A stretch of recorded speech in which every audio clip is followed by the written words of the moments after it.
hablaremos de Sexto Tarquino. Es una historia de Roma en la época de los reyes, Rómulo, Anco Marcio, Servio Tulio, Tulio Hostilio, Numa Pompilio, Tarquino el Antiguo y Tarquino el Soberbio, los 7 reyes de Roma. Esto ocurrió poco antes de que la monarquía cayera en Roma, allá por el año 509 a.C. Fue por la época de Tarquino el Soberbio, el último de los reyes. Mi amigo, el griego Caracasis, estudiaba Derecho Romano con nosotros. Cuando digo nosotros me refiero al Gordo Fresa y a mí, que éramos 2 compañeros muy chuscos, que le hacíamos chistes al griego. Y entonces a la lista de reyes romanos le agregábamos uno supernumerario que era Tisolera el Peludo. Y Caracasis lo creía y repetía ante la clase del doctor Rodríguez Aimé la lista de reyes romanos con el agregado de Tisolera el Morocho. El Peludo. Lo mismo. Es lo mismo. El caso es que la historia de hoy se centra en el hijo menor de Tarquino, que se llamaba Sexto. Como veremos, Sexto ayudó a que su padre perdiese el trono y el poder. Tito Livio, nuestro amigo Tito Livio, el historiador, cuenta que Sexto, este muchacho, se encontraba en las filas del ejército que estaba sitiando la villa de Ardea, una ciudad de porquería que había por ahí. Con otros jóvenes nobles discutían en el descanso del asedio. Yo creo que en un asedio todo es descanso.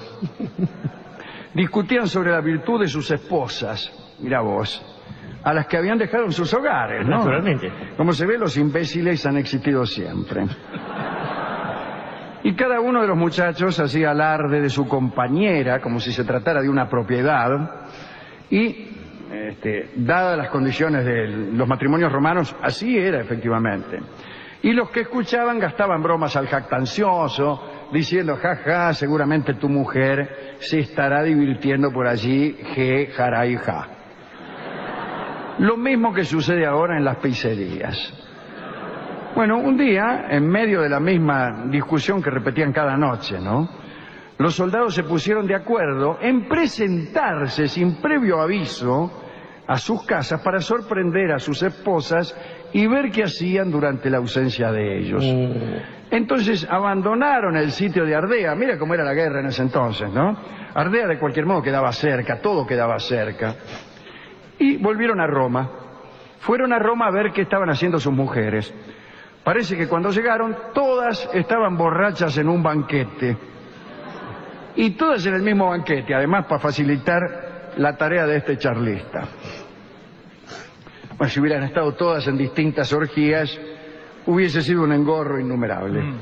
Estaban todas en el mismo banquete borrachas, así que los que hablaban de virtud, callaron. Y desengañados, marcharon después a Colatio, donde vivía un soldado que no tenía a la mujer en Roma, sino en Colatio. Y este soldado se llamaba Colatino. Vivía en Colatio y se llamaba Colatino. La gente no era muy imaginativa, como ahora que le pone Estepen. ¿Por qué es el Estepa? También debería verificarse el comportamiento de su esposa. Si la última que faltaba, todas las demás estaban en un banquete. La mujer de Colatio no sabíamos. Fuimos todos a lo de Colatio, a lo de Colatino, y nos encontramos con algo bien distinto de lo que habíamos encontrado en Roma, dice un soldado, ¿no? Lucrecia, la mujer de Colatino, ¿qué tal Lucrecia? Estaba sentada frente al fuego, hilando con su sirvienta, tal como pedía la estúpida moral de los hombres de Roma. Al ver llegar a los señores que acompañaban a su marido, quiso ofrecerles un buen recibimiento y preparó una cena para todos. Esa es virtud. Durante aquella cena, Colatino, orgulloso, enrostró a los demás las buenas costumbres de Lucrecia y gozó del triunfo. ¡Ay, ay, ay! Pero vino a suceder algo terrible que ahora voy a contar. Entre los soldados que fueron a vigilar a sus esposas estaba Sexto, el hijo del rey Tarquino, mencionado al comienzo de este programa aquí en Salta, en el Teatro Provincial. Desde el momento en que Sexto vio a Lucrecia, sintió por ella una pasión inconfesable. Bueno, inconfesable al menos a Colatino. Dice el cronista que tanta virtud e inocencia resultaban una tentación para la natural perversidad de Sexto. Ese es mi amigo. Me está gustando esa virtud y esa inocencia, dijo Rolón. Dijo Sexto.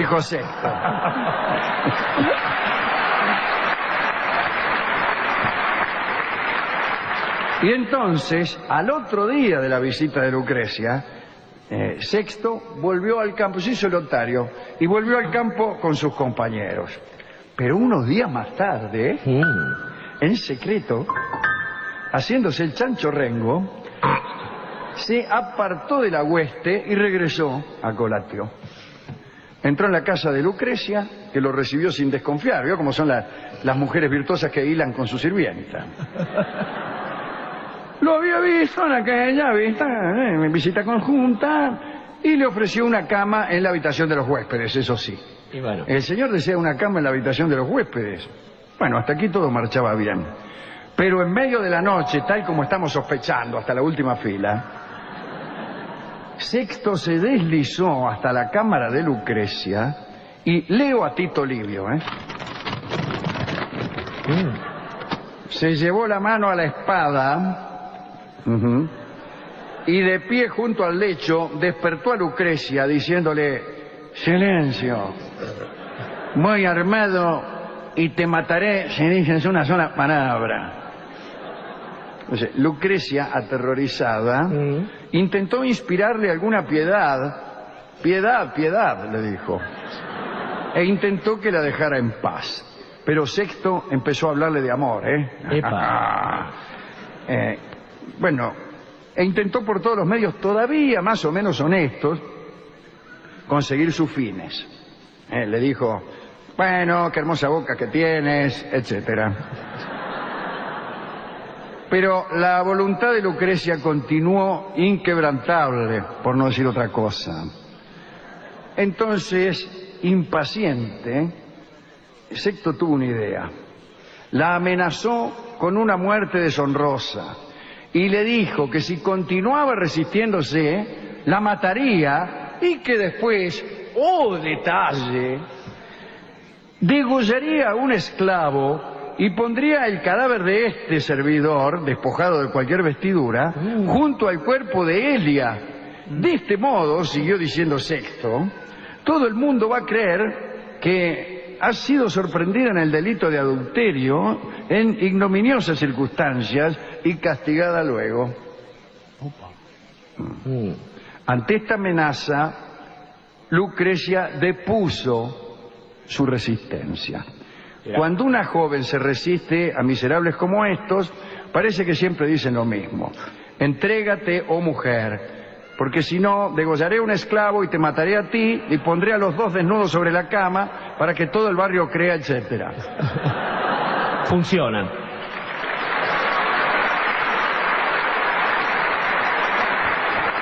Parece que de este modo se termina con la resistencia de cualquier dama honesta.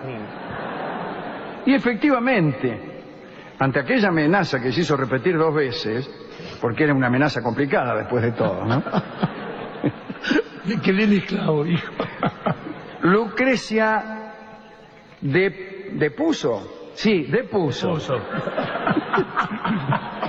Sí, depuso porque su resistencia viene después. Claro. Sí, está claro. Y casi leo mal. Sexto abandonó la casa antes que despuntara el día. Nótese la elegante elipsis que hemos hecho. Sí, pero escúcheme. Cuando Lucrecia estuvo sola, envió mensajeros a su esposo Colatino. Colatino. Y Colatino volvió.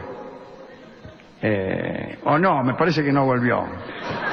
Ella les contó a sus sirvientes la historia de su deshonor. O no, en realidad creo que llamó a los parientes. Ahí está, a los parientes. Ahí está, llamó. mejor sí. A los parientes.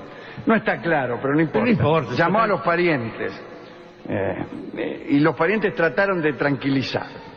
Así que deben ser los parientes que siempre tratan de tranquilizarla a una. Ante lo peor.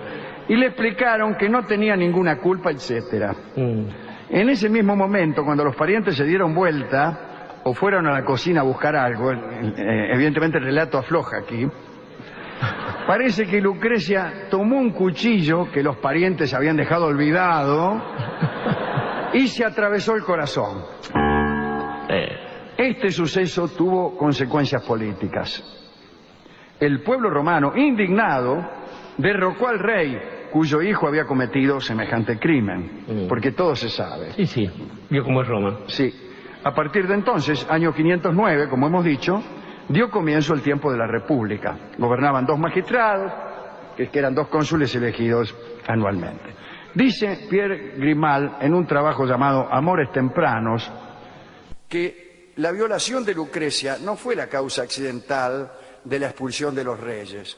En realidad los romanos ya estaban convencidos de que los reyes eran una porquería y que ese crimen de sexto era un resultado inevitable de la monarquía. Les parecía inexorable que un régimen que confiaba el poder a un hombre le hiciera albergar a él y a todos los que se beneficiaban de sus privilegios el desprecio de lo que se tenía por más sagrado, que era la estabilidad de un matrimonio noble. No estaban tan equivocados. Pero la historia de Lucrecia encierra otros asuntos. La joven heroína de la fidelidad conyugal rechazó escuchar los consejos de los parientes, como hemos dicho, que la habían eximido de toda culpa. Lucrecia no admitió ninguna circunstancia atenuante, porque para ella su cuerpo había quedado mancillado y ese cuerpo debía perecer. Nada está más lejos del espíritu de Lucrecia que el platonismo amoroso extendido más tarde en Roma, ¿no? Que ponele el alma por encima del cuerpo, autorizando todos los sofismas que ustedes quieran, ¿no? Hasta la última fila. Incluso todos los arreglos posibles a una eventual culpa. Lucrecia y el pueblo romano no admitían que una mujer pudiera pertenecer a varios hombres sucesivamente. Qué suerte no vivir en esa época. Incluso aunque ella estuviera amparada por derechos legales, en caso, por ejemplo, de haber quedado libre de la primera unión por muerte del marido, la huella de la carne era indeleble y comprometía para siempre. Así pensaban en aquellos horribles tiempos y así piensan algunos ahora. Sí. Es una historia terrible. Tremenda. La violación de Lucrecia por el hijo de Tarquino Soberbio, ¿no? Sexto. ¿Y a quién dedicar esto? Desde luego, yo me anoto, después usted sigue, con la hermosísima Lucrecia. Está muy bien como primera dedicanda de estas palabras, Alejandro. Y en general, junto con Lucrecia, digamos que si bien es cierto que uno jamás adheriría a ese tipo de costumbres que piensan que la mujer es un ser tan miserable que solo tiene derecho a un hombre en la vida, que sería de las nuestras. Pero lo que sí es cierto es que es esta relación que hay entre el pensamiento, entre las convicciones y las acciones. Como usted bien dice, como usted bien dijo recién, hay gente que todavía hoy sostiene este tipo de cosas y en la práctica hacen una burla plena de sus propias convicciones.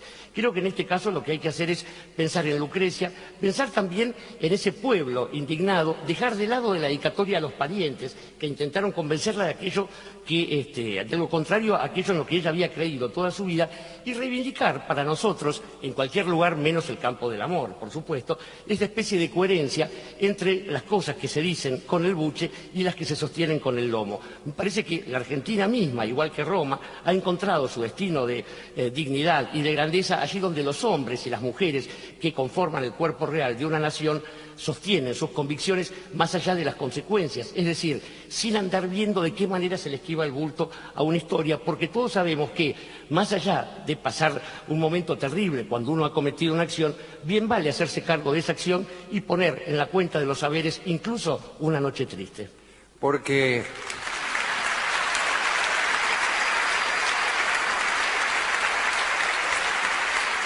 hemos ido a la discoteca y el discotecario me ha convencido que ante la descripción de esta noche espantosa no se le ocurrió otra posibilidad que el tango Mi Noche Triste, que si bien tiene una letra que disimula esta circunstancia, en realidad fue compuesto en conmemoración de aquella espantosa muerte de... Lo disimula muy bien la letra. Lo disimula incluso cambiándole el sentido. Una letra Bueno, que pusieron la después. letra que nosotros conocemos ha sido puesta para quedar bien con el comisario. Claro.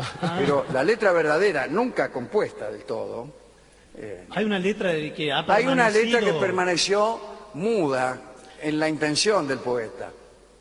Ah, pero esa letra no vale, señor. Fíjese que Rindo cuenta- aquí en homenaje a la poesía muda en la intención del poeta. Esa poesía que es solo una inminencia, que es solo una premonición, que es solo, si usted quiere, un deseo, y que nunca se escribe ni en una letra. Y que allí alberga los mejores versos que cualquier Los poeta mejores, podría- que son los que todavía no han salido de nuestra boca. de Ciertamente. nuestra alma. Mi Noche Triste será escuchada entonces sin letra, en homenaje a esa no pronunciada palabra de poesía. Aníbal Troilo y Roberto Grela tocan, única versión instrumental probablemente, Sí. el tango Mi Noche Triste. Y quien quiera oír podrá escuchar la letra del poeta que decía recién Alejandro. Claro. Eso.